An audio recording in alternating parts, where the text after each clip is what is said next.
আসসালামু আলাইকুম বন্ধুরা, প্যানের পিছনে আমরা যে লো ডাউন ব্যবহার করি, এই লো ডাউনের জন্য কত ইঞ্চি পাইপ ব্যবহার করবেন এবং এটি কিভাবে সেটিং করবেন এটা আজকে আপনার সুন্দর করে দেখিয়ে দিব।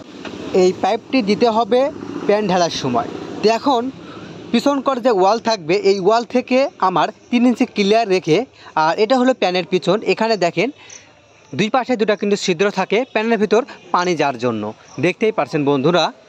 তো এখন এটার মাপ হচ্ছে আপনার পিছনের ওয়াল থেকে 3 ইঞ্চি ক্লিয়ার রেখে আপনাকে এরকম ব্যান এখানে ধরতে হবে।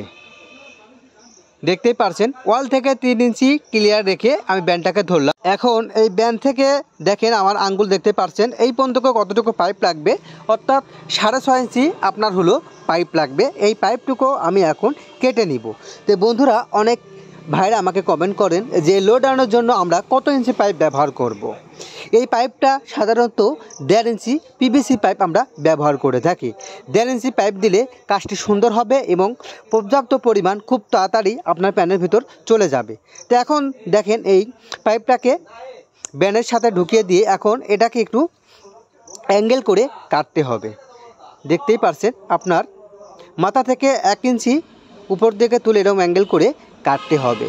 তো অনেক ভাইরা বুঝতে নাও পারেন যে অ্যাঙ্গেল করে কাটার কারণ কি। এই অ্যাঙ্গেল করে যদি আমি না কাটি, অর্থাৎ যদি এরকম অ্যাঙ্গেল না করি, তাহলে প্যানের ভিতর কিন্তু পানি যাবে না। আর যখনই আমি অ্যাঙ্গেল করে এখানে কেটে এরকম সাইজ করে দিব, তাহলে ফ্লাশ করার সাথে সাথে আপনার হলো, যেহেতু ডানে একটা ছিদ্র আছে প্যানের পিছনে এবং বামে আরেকটি ছিদ্র রয়েছে, তাহলে সরাসরি দেখেন আমি যদি এইভাবে দিয়ে দিই, তাহলে যখনই ফ্লাশ করব লো ডাউনটা, তখনই কিন্তু পর্যাপ্ত পরিমাণ পানি নিচে পড়ে কিন্তু দুই সাইডে প্যানে দেখেন দুই পাশ থেকে কিন্তু পানি চলে ভিতরকার যত ময়লা থাকবে তখনই কিন্তু পরিষ্কার হয়ে যাবে।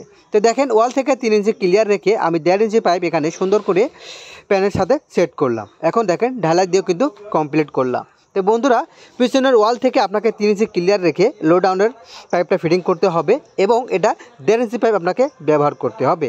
প্রত্যেকটা প্যানের জন্য লো ডাউনের পাইপটা দেওয়া কিন্তু জরুরি এবং বাধ্যতামূলক, এটা অবশ্যই কাজ করবেন। এবং ঢালাই দেওয়ার পর পাইপের ভিতরে একটু পানি দিয়ে পরিষ্কার করে নেবেন, যাতে আপনার পাইপটা ঠিকভাবে পড়ে গেছে, মানে লাইনটা ঠিক হয়েছে কিনা আপনি একটু যাচাই করে নেবেন। তো বন্ধুরা, আমার ভিডিওটা যদি আপনার ভালো লেগে থাকে অবশ্যই একটা লাইক দিবেন এবং আমার চ্যানেল যদি আপনার নতুন হয়ে থাকেন অবশ্যই সাবস্ক্রাইব করে পাশে থাকবেন। ভালো থাকবেন, আল্লাহ হাফেজ।